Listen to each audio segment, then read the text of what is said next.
Hi, good morning, Varanda. So, in the previous classes, we have discussed few questions related to preparation of balance sheet as well as preparation of statement of profit and loss account in the financial statements of a company chapter. So, first of all, in that company, as a company means we require use capital, right? That use capital we need to collect from the public by the way of issue of shares. Whatever the total amount, that much of amount we can't be able to invest by the owner. They can't be able to invest that much of amount. That's why they need to raise the shares by the way of public. They need to raise the capital by the way of issuing shares to the public. So here in this chapter, we need to observe one thing, how we need to collect the share capital from the public. So in the previous chapter, accounting for share capital as well as in the financial statements, how we need to collect share capital by the way of this question. This is what related to practical oriented questions in this chapter.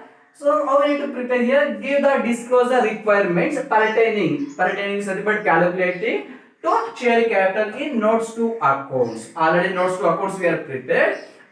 Notes to accounts of balance sheet of a company with imaginary figures. Now we need to take imaginary values. So for the preparation of these notes to accounts, we require three necessary columns. The first column regarding particulars, second column and third column regarding amounts.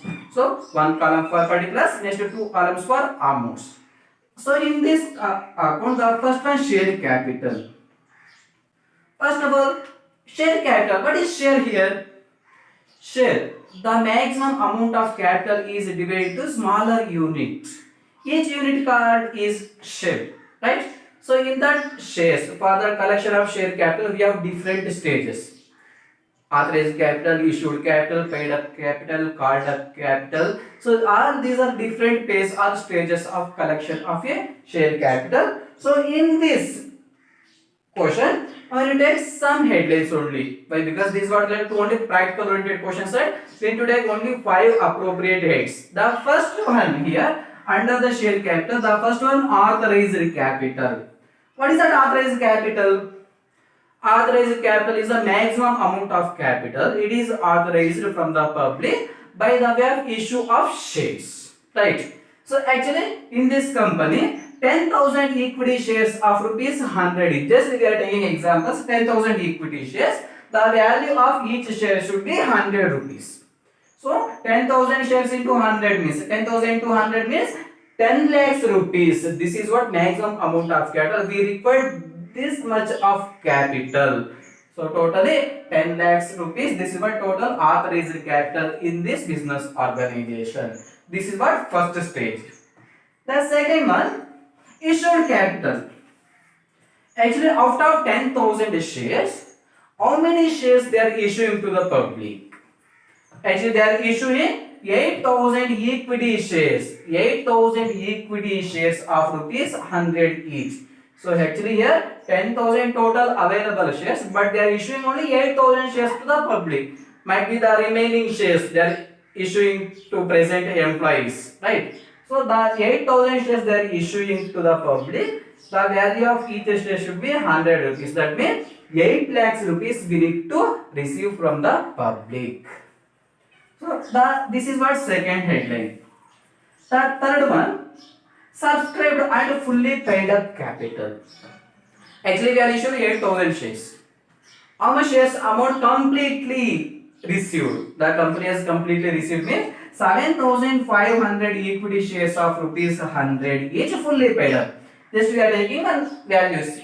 7,500 worth of shares. This much of shares amount we are completely received from the public. That means 7,500 into 100 means 7,55,000 rupees already we have received from the public.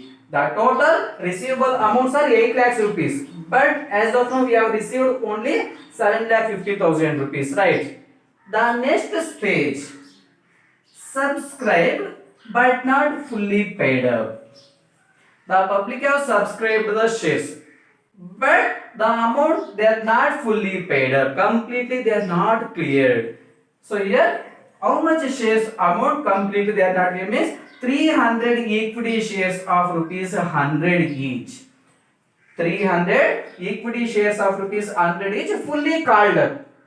That means 30,000 rupees. So 300 equity shares into 100 means 30,000 rupees we need to receive.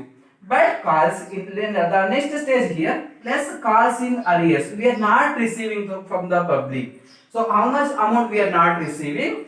Out of these 300 shares, the value of 100 rupees. The value of each share should be 100, right? Might be that 100 rupees including application as well as allotment, first call as well as final call. But as of now, just we are taking one example. In that final call only they are not paying. So calls in arrears 300 shares at the time of first final call they are not paying 300 shares amount. I mean 300 into 20 per share means 6,000 rupees we are not receiving from the public, right? So total 30,000 rupees, this is what receivable amount. But out of these 300 shares, 20 per share on final call they are not paying. That means 6,000 rupees this was lost to the business organization. The remaining balance only 24,000 rupees we have received out of these 300 shares. The next one here, in the company directors, when the public they are not paid the shares means on that situation they are decided to forfeit these shares, I mean cancelled to these shares and reissued these shares to prospective buyers. Prospective buyers means those who are really interested to purchase these shares. For them again they are reissuing. They are reissuing at a cost price of rupees 80 per or 40 per whatever it may be. But here, so when they are reissuing on that situation, share forfeited account. I mean share forfeited already it is credited to the company, right? When they are reissuing out of 300 shares, they are reissuing 200 shares. They are reissuing 200 shares at a cost price of rupees 50 per share. They are reissuing 50 per each share. So that means 10,000 rupees we can receive from the public. So here 24,000 plus 10,000 total 34,000 rupees we have received from the public. So these are the various stages of collection of share capital. Now I have to make total balance here. 7,50,000 plus 34,000 means 7,84,000 rupees we have received from the public. So totally here, so in that company the required capitals are 10 lakhs rupees. By the way of public they have to receive 8 lakhs rupees. But as of now they are received 7,50,000 completely they have received.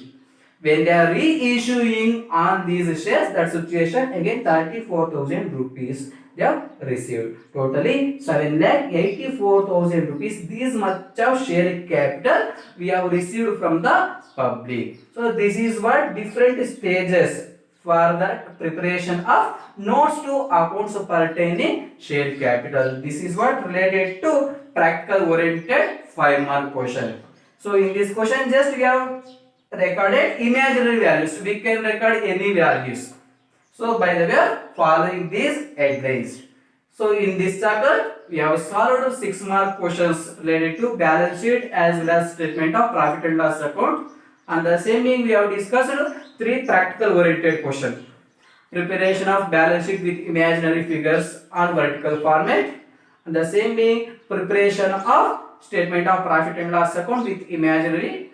And the third one, notes to accounts preparing balance sheet. These are the 3 questions are related to practical oriented question. So as of now we are completed in this chapter, I mean financial statements of a company. In the next upcoming classes we will start new chapter. Thank you students.